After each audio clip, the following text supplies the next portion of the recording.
मंच और मंच की अध्यक्षता, इस सत्र की अध्यक्षता कर रहे हैं भाई साहब राजेंद्र सिंह जी, और यहाँ पधारे हुए सभी राष्ट्रीय पदाधिकारी एवं यहाँ उपस्थित सभी कार्यकर्ताओं को मेरा नमन। मेरा नाम कालूराम गर्ग है। मैं राजस्थान विद्युत ठेका कर्मचारी महासंघ का प्रदेश का दायित्व है महामंत्री का, और अणुशक्ति श्रमिक संघ में महामंत्री का दायित्व है। मैं पिछले 10 वर्ष से ठेका कर्मचारी में काम कर रहा हूँ। ये प्रस्ताव पढ़ने का मुझे मौका मिला है, इसके लिए मैं हृदय से भारतीय मजदूर संघ का आभार व्यक्त करता हूँ। ठेका प्रथा बंद कर ठेका कर्मियों को राज्य कर्मचारी घोषित किया जाए। प्रारंभिक अवस्था में स्थायी श्रमिक को हटाने की जटिल प्रक्रिया ने ठेका श्रम की व्यवस्था को जन्म दिया। बाद में आर्थिक लाभ लागत की कमी करने की प्रवृत्ति ठेका श्रम का मुख्य आधार बन गई। वर्तमान में कम से कम स्थायी कर्मचारी रखकर अधिक से अधिक कार्य ठेके पर लगाने की व्यवस्था प्रारंभ हो गई।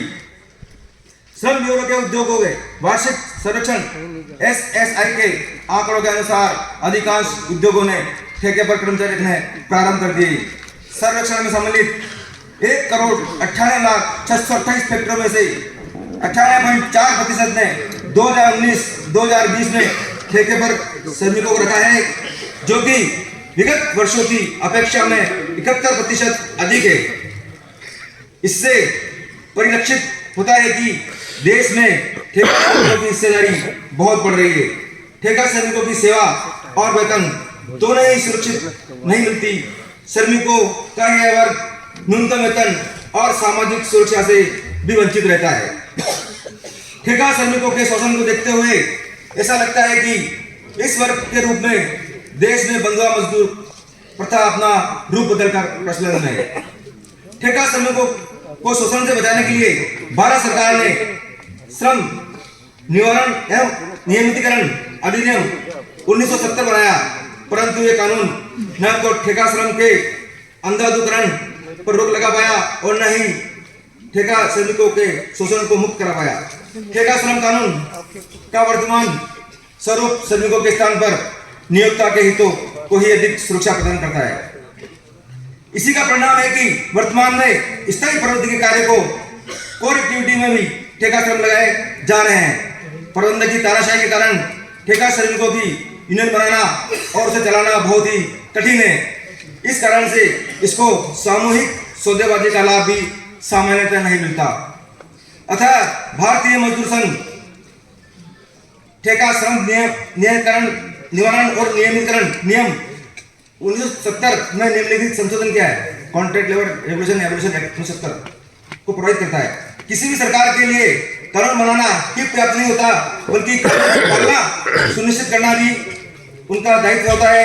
ठेका श्रम 1970 की प्रभावी और कठोरता से पालना करी जाए, ये एक नंबर पे। दूसरे नंबर, उपभोक्ता ठेका श्रम कानून को लागू होने के लिए संस्थान में 20 या इससे अधिक ठेका श्रमिक कार्यरत होना आवश्यक है। इससे नियोक्ता द्वारा इसकी वास्तविक संख्या को छुपा जाता है तथा ये प्रावधान हटाया जाए। तीसरे नंबर पर है, देश के संविधान और सर्वोच्च न्यायालय के निर्देशानुसार समान कार्य का समान वेतन के सिद्धांत को लागू किया जाए। उपरोक्त अधिनियम के केंद्रीय नियमों के नियम 25 में इसका उल्लेख तो है, पर इसकी पालना नहीं होती। अतः समान कार्य का समान वेतन का प्रावधान अधिनियम में शामिल कर इसे अनिवार्य बनाया जाए। 4 नंबर पर, स्थायी प्रवृत्ति के कार्य कोर एक्टिविटी को स्पष्ट किया जाए ताकि वे कार्यों में ठेका श्रमिकों के नियोजन पर रोक लगाई जा सके। साथ ही 120 दिन से अधिक चलने वाले नियमित प्रकृति के कार्य ठेके पर नहीं दिए जाए। बिंदु नंबर 5 पर, बिंदु संख्या 4 का उल्लंघन करने पर तथा सरकार तथा न्यायालय द्वारा ठेका श्रम प्रतिबंध करने पर हटाए गए ठेका श्रमिकों का नियमितीकरण किया जाए तथा सेवा अवधि में ठेका श्रमिकों के वेतन और नियमित श्रमिक के अंतर क्षतिपूर्ति के रूप में देने का प्रावधान कानून में किया जाए ताकि कानून के उल्लंघन पर रोक लगाई जा सके। 6 नंबर पर, ठेका श्रम कानून 1970 की धारा 35 में आपातकालीन की स्थिति में सरकार को इस कानून में छूट देने का अधिकार दिया गया है।